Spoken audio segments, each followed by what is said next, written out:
এই ওষুধগুলো আসলে কতদিনের জন্য আপনারা দিয়ে থাকেন? এগুলো আসলে পেশেন্টের গিয়ে প্রবলেমের উপর ডিপেন্ড করছে, যে যদি সিভিয়ার হয়ে যায় সেক্ষেত্রে আমরা এটাকে একটু দীর্ঘায়িত সময়ের জন্য প্রেসক্রাইব করি, আর যদি সেটা আমাদের কাছে আসার আগে অনেকটা কম থাকে তাহলেও কিন্তু আমরা খুব বেশি সময়টাকে কন্টিনিউ করি না।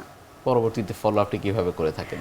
পেশেন্টকে বলা থাকে যখনই আপনার আনকমফোর্টেবল ফিলিংসটা বেড়ে যাবে বা আপনার মনে হবে যে আপনি আর কোনো কিছু ধরতে পারছেন না বা কষ্ট হচ্ছে, তখনই আপনি যোগাযোগ করবেন।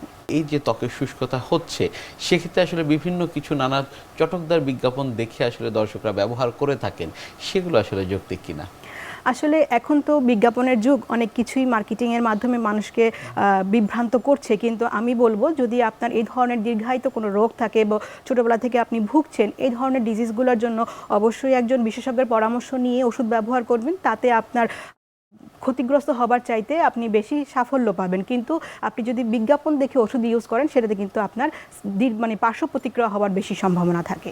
শীতকালে ত্বক শুষ্ক হয়ে গেলে কি করণীয়?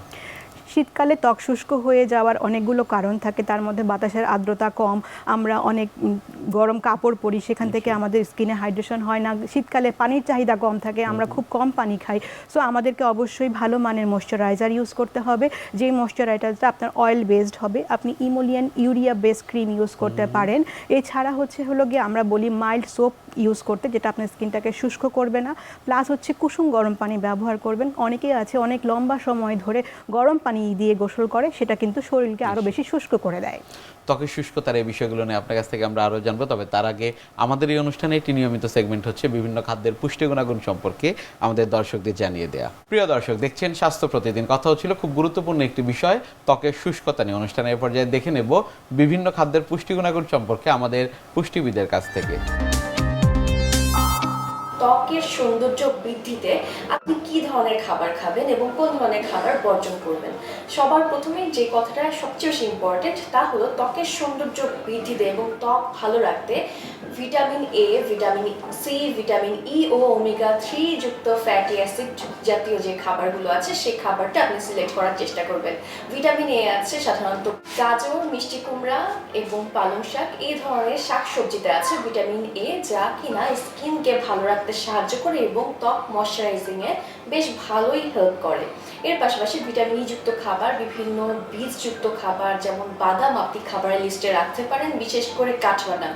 WHO কাঠবাদামকে বিশ্বের 1 নম্বর খাবার হিসেবে আখ্যায়িত করেছে।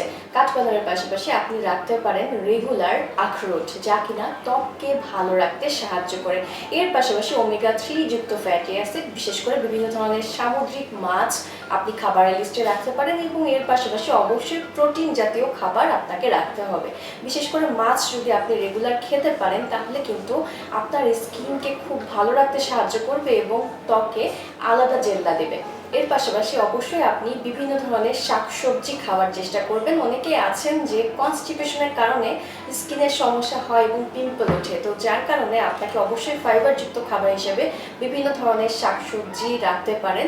এবং অনেকেই আছেন যে ভুল ডায়েট করতে গিয়ে কিন্তু স্কিনের সমস্যা করে ফেলেন, যেমন খাবারের সাথে বিশেষ করে যারা প্রোটিনযুক্ত খাবার অতিরিক্ত মাত্রায় খায় কিন্তু অনেক সময় কার্বোহাইড্রেট টোটালি খায় না, সেক্ষেত্রে কিন্তু একটা সমস্যা হয়ে দাঁড়ায়। তো আমার কথা শুনতে অবাক লাগলো, এই কথা সত্যি যে আপনাকে অবশ্যই রেগুলার চেষ্টা করতে হবে ভাত খাবার। আমরা যেহেতু বাঙালি, এই দেশের মাটির খাবার আমাদের ক্ষেত্রে উপকারী। আপনি রেগুলার ভাত খেলেও আপনার স্কিনটা সুন্দর থাকবে। এর পাশাপাশি আপনি বিভিন্ন দুগ্ধ জাতীয় খাবার, বিশেষ করে টক দই খাবারের লিস্টে রাখতে পারেন, পনির রাখতে পারেন, যেটা কিনা আপনার স্কিনকে অনেক সুন্দর করতে সাহায্য করবে। এবং এর পাশাপাশি ভিটামিন সি হিসাবে আপনি পেয়ারা এবং আমলকি, এছাড়াও আপনি টক জাতীয় ফল খাবারের লিস্টে রাখতে পারেন। ত্বকের শুষ্কতার সাথে পানি খাওয়ার কোনো সম্পর্ক রয়েছে কিনা? মানব দেহের 70% হচ্ছে পানি। সো যদি আমাদের শরীরে পানি ঘাটতি হয়, তাহলে কিন্তু আমাদের ইন্টারনাল অর্গানগুলো ঠিকমতো কাজ করতে পারে না। আর আমাদের সবচেয়ে বড় অর্গানটাই হচ্ছে স্কিন, এবং স্কিনের মেইন হাইড্রেশন পার্টটাই হচ্ছে পানি। সো আমরা যে শীতকাল আসলে আমাদের পানির চাহিদা কমে যায়, তাতে কিন্তু আমাদের হাইড্রেশন কমে যাওয়ার কারণে স্কিন অনেক শুষ্ক হয়ে যায়। সো যদিও আপনার পানি পিপাসা একটু কম লাগে, কিন্তু আপনি চেষ্টা করবেন 7 থেকে 8 গ্লাস পানি শীতকাল হলেও খেতে, তাহলে স্কিনের যে হাইড্রেশন সেটা প্রোটেক্ট থাকবে। নিশ্চয়ই। অনেক ধন্যবাদ আপনাকে আমাদের আজকের এই অনুষ্ঠানে আসার জন্য। আপনাকেও ধন্যবাদ।